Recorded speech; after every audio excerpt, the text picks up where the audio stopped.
Okay, Scorpio, this is for you. Today is February 12, 2026. Scorpio, tingnan natin ang inyong mahalagang mensahe, guys. Depende ito sa inyong sitwasyon. Okay, Scorpio, tingnan natin. Para to sa mga Scorpio. Babae man kayo, lalaking Scorpio, this is for you. Okay, Scorpio. Ito ay Ten of Pentacles.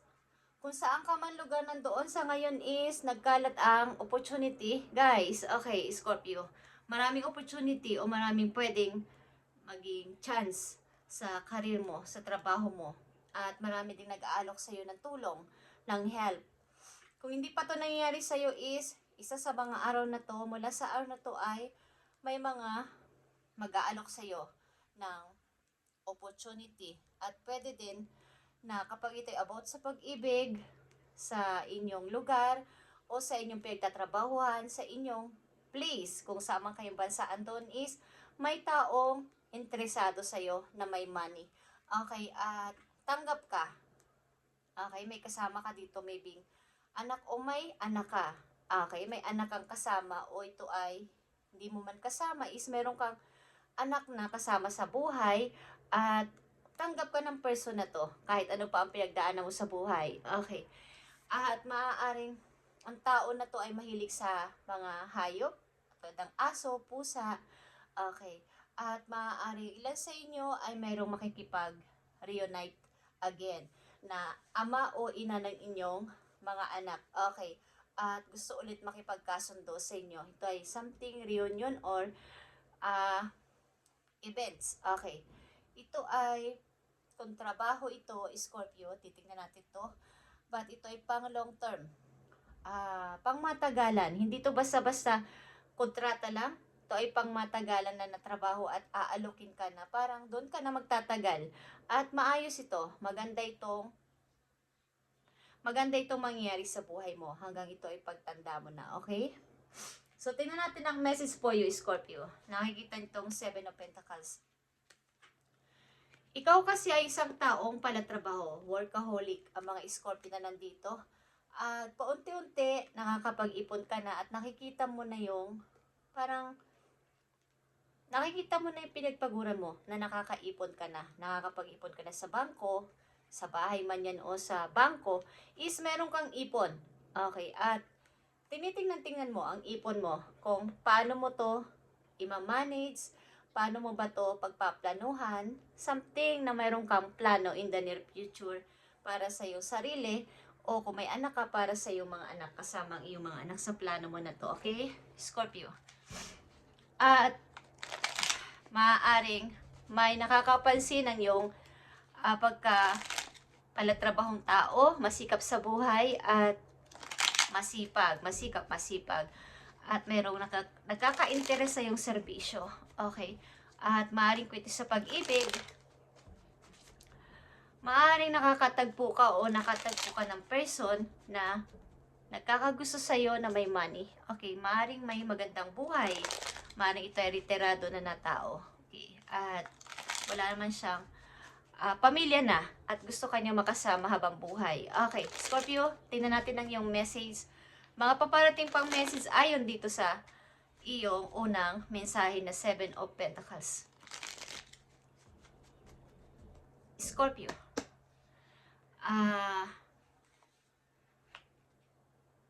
February 12, 2026. Okay. So, kayo ay maaaring umiibig sa kasalukuyan. Meron kayong lovers. Okay. At nagmamahalan kayo. Maaaring ito ay hindi mo katulad ang lahi or magkaiba kayo ng place o ng lengguwahe, ng pinagmulang bansa, inaibig ko sabihin. At marami kang offer. Like I said, marami kang offer, guys. 7 of Cups, Ace of Pentacles. At maaaring marami ding offer, marami ding sakit sa ulo sa paligid na pwede mong magpalubay ka sa kanila. Layuan mo sila kung sakasakali, kung kinakailangan, layuan mo sila kesa naman ikaw ay magpasama sa kanilang drama sa buhay. Maaaring gusto kanilang i-delay ang mga mapaparating na magagandang mangyayari sa iyong buhay, kaya ginugulo ka nila. Okay, so ang mahalaga, huwag ka na makipagtalo, layuan mo sila para wala nang sagabal sa iyong pag-unlad. Okay, something na meron ditong tututol, merong ayaw, na ikaw ay nakakarating o makakarating sa ganong klaseng estado ng buhay. So, kailangan ay maging clear ito sa'yo sapagkat marami ditong offer, guys. Kaya lang may mga masasakit sa ulong pagdating sa buhay mo dito at mahirap ding pumili. Kaya lang, andito yung pag-iisip-isip mo na kailangan kong maging practical this time para sa aking pagtanda, para sa aking pagre-retiro din pag wala na akong trabaho, is meron akong masasabing akin, meron akong masasabing, meron akong naipon, meron akong pagkukunan ng aking income o ng aking kabuhayan, meron akong kabuhayan. Okay, Seven of Pentacles is, nandito ang Queen of Swords, maaaring kayo ngay nasa ibang lugar, may mga watawat dito na iba't ibang bansa. Nasa ibang lugar kayo at nagtsatsaga sa buhay, practical na person, at iniisip ang pagka-logic lang. Walang halong mga biruan na, wala nang mga, kumbaga sa pag-ibig, wala nang biro-biro. Pag totoo na. Ganito ang kaisipan ng ilang Scorpio na nandito. Tumitingin na sa katotohanan, tumitingin na sa realidad. Okay, maaaring kayo din ay hindi masyadong palagkaibigan sapagkat marami na kayong naging karanasan sa mga kaibigan na hindi naman maaayos ang pakikitungo sa inyo. So kayo ay maaaring kahit wala namang masyadong kaibigan ay okay lang sapagkat kayo independent person. Okay, Scorpio, nandito yung The Hierophant. Okay. Ito yung pangarap ninyo at iniisip-isip pagdating ng panahon ay magkaroon ng masayang family, magkaroon ng masayang pamilya in the near future. At yan ang inyong pangarap sa buhay, magkaroon ng masayang pamilya sa hinaharap. Okay, ilan sa inyo ay maaaring hiwalay sa asawa or mag-isa sa buhay, but karamihan sa inyo nandito ay may anak, okay, nakasama sa buhay. Hindi man yung kasama sa literal na sa inyo mismo, kung kayo nagtatrabaho is meron kayong anak. Maaaring pinapaalagaan nyo sa ibang tao o sa inyong mga kamag-anak. Okay. Tingnan natin ang message for you, Scorpio. Parang masaya kayo dahil unti-unti nyo nang naaabot ang pangarap nyo sa inyong pamilya, magkaroon ng masayang buhay. Okay. Nakikita nyo na yung hinaharap na ito na yung pangarap ko sa kanila, magkaroon ng masayang pamilya. Bagamat napakalayo na ng inyong pinagdaanan o malayo ng inyong nailakad sa buhay sa mundo ng pagtatrabaho, pagtitiis, andyan yung unti-unti nyo nakikita ang inyong mga napaghirapan na may mapapala ako pagdating ng panahon. Okay. Nag-iipon kayo ng pera, guys. Okay, Scorpio, message po you. Nakikita nyo tong Lioness. Or dealing kayo sa Leo, Aquarius. Andito ang Capricorn, andito ang Gemini, andito ang malakas ang Capricorn. Okay, at Leo. You've earned all your stripes. Okay, Scorpio. Pasayahin mo ang sarili mo paminsan-minsan at mag-relax-relax paminsan-minsan sapagkat nagawa mo lahat. Okay, kumbaga, marami ka nang pagtiisan sa buhay at kailangan naman is bigyan ng time ang sarili, paminsan-minsan, pahalagahan ng mga taong andyan palagi sa tabi ninyo kahit sa hirap at ginhawa, hindi umaalis sa inyong tabi.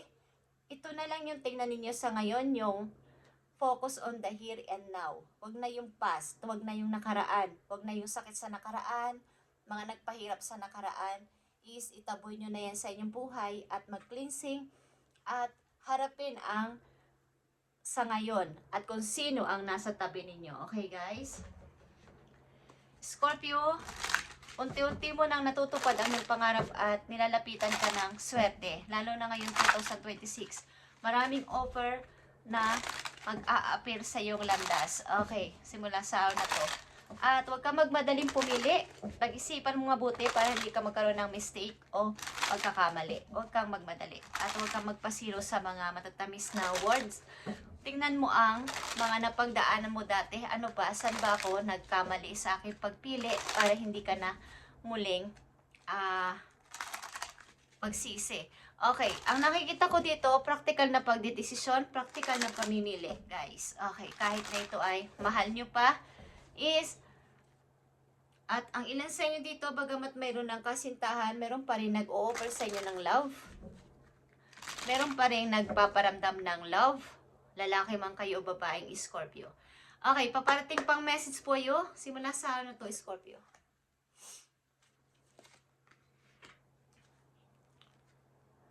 Okay, 8 of Cups is here. Lumayo ka sa isang relasyon na alam mong hindi na pwede pang i-grow. Alam mong sitwasyon na hindi na pwedeng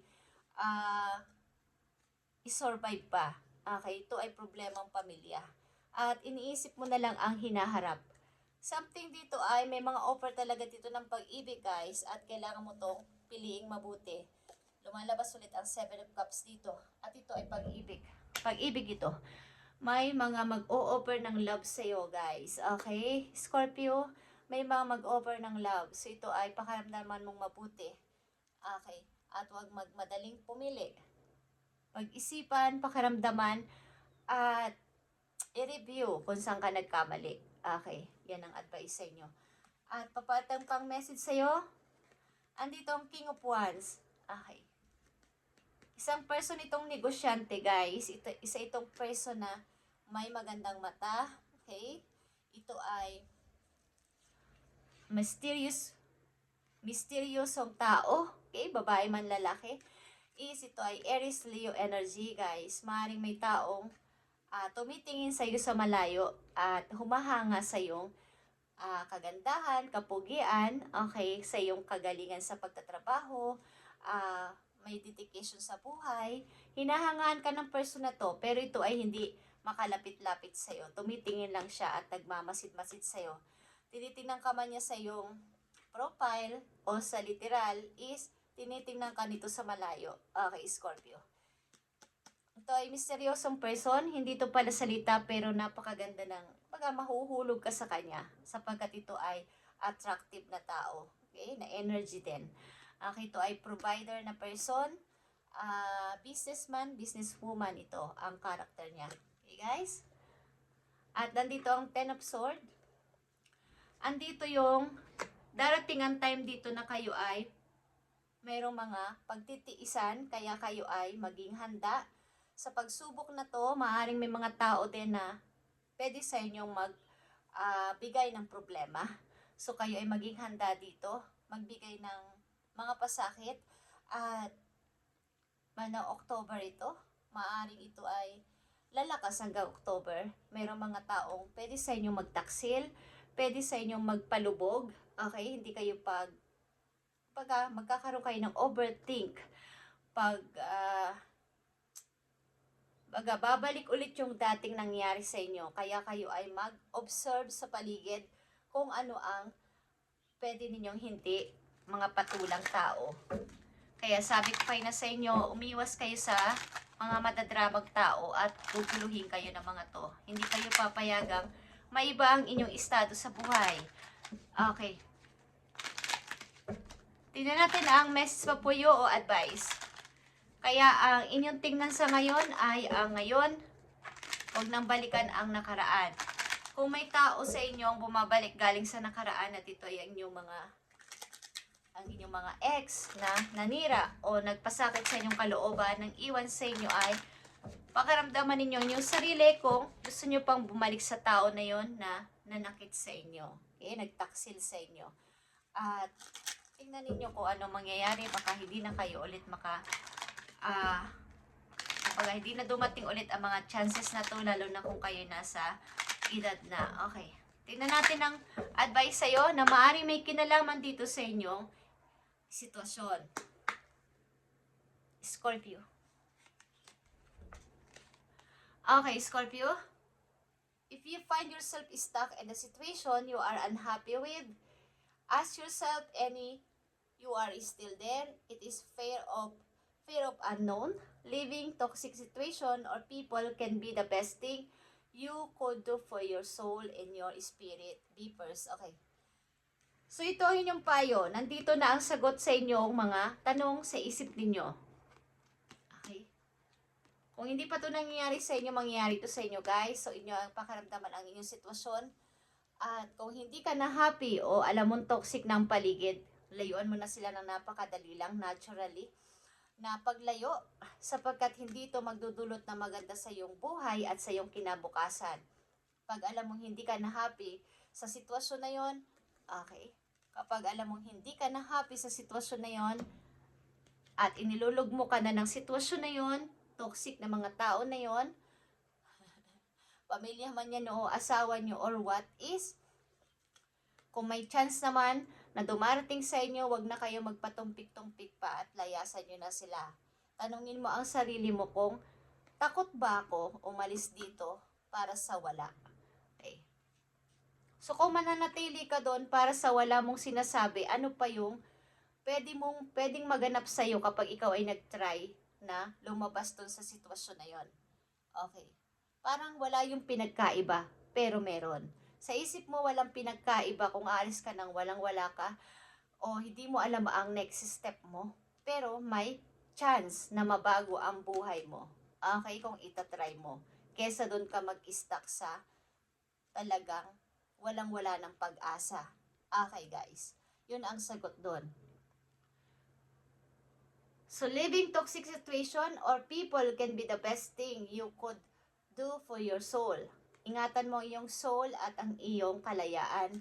Intindihin mo ang iyong sarili sapagkat ikaw lang din ang magsasuffer nito. Okay?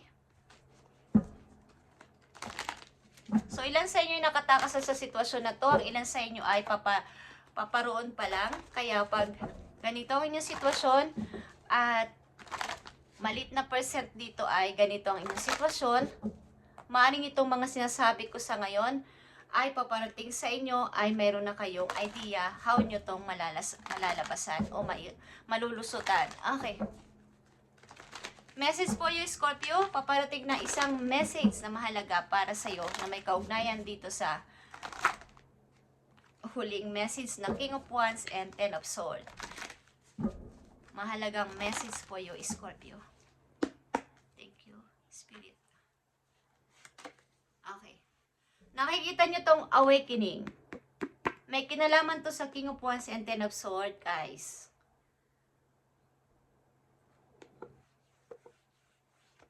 Mai-stuck ka dito ng napakatagal, but sasabihin sa iyo ng iyong mga guidance, ng inyong mga angels na gumising ka na, Scorpio. Hindi ito ang tamang lugar para sa iyo. Hindi ka dapat nagtitiis dito. Hindi mo to deserve. Hindi ito para sa iyo ang place na to. Hindi para sa iyo ang trabaho na to. Hindi para sa iyo ang tao na to. So wake up, Scorpio. Okay. Kung yan ang inyong sitwasyon. Kaya ka ginigising o nagkakaroon ka ng mga offer because padala yun ni God. Kaya ka nga may offer na natatanggap because may chance ka. At hindi ka doon para doon sa isang sitwasyon lang na yon. Kaya nga may offer pang dumarating sa mga tao. May opportunity pang dumarating because pinapaalalahanan ka na may dapat ka pang piliin. Hindi ka lang doon dapat naka-stuck. Kung yun ang inyong sitwasyon. Kung stuck ka or na hindi ka na happy sa sitwasyon mo, yun ang ibig ko sabihin. Pero kung happy ka naman, kaya tulad na sinasabi ng ilan sa comment na hindi ito masaya naman ako. So, hindi para sa iyo ang reading na yun o ang message na yun. Para yun sa iba. Okay? Kung happy ka na sa sitwasyon mo at hindi ito ang sitwasyon mo, is palaguin mo pa. Yun ang ibig sabihin ng message, guys. Okay? Huwag niyong ipagpilitan kung hindi para sa inyo sapagkat hindi yun para sa inyong energy. Hindi niyo yun energy. Message para sa Scorpio na nandito sa reading, sa inyong pag-ibig. Okay. Nakikita nyo tong free yourself. So, ito ay magkakatugtong. Okay? Magkakatugtong itong message sa inyo dito. Palayain ng sarili. Ibak ang sarili. Magbigay ng energy. Ibalik ang energy sa sarili. It's time to take back control of your life. Siguro nakokontrol kayo ng sitwasyon, nakokontrol kayo ng inyong partner, nakokontrol kayo ng inyong pamilya, nakokontrol kayo ng inyong boss, it's time to take back control of your life. Okay. At ito ay about sa pag-ibig. May kumukontrol sa inyo, sa inyong buhay. Okay. So, hindi yan masasabing tunay na pag-ibig. Kapag ikaw ay kinokontrol ng isang tao at walang give and take, hindi yun masasabing pag-ibig. Sobrang selos, sobrang diktador, hindi yun pag-ibig, guys. Okay? Kahit na masyado ka pang mapagpasensya, ikaw lang ang magsasuffer noon. Mag-i-stress ka, magkakasakit ka, at ikaw pang mauuna sa kanya. Okay? Ganun na nangyayari sa karamihang mga tao, kaya nawawala ng chance ang buhay. Okay.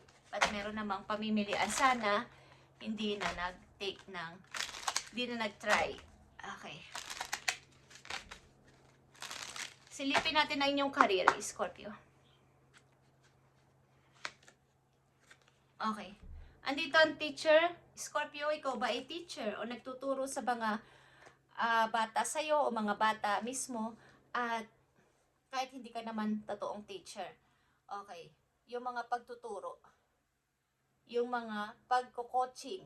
Okay. Yung mentorship. Okay. Pwede mo itong gawin. Yung mga speaker.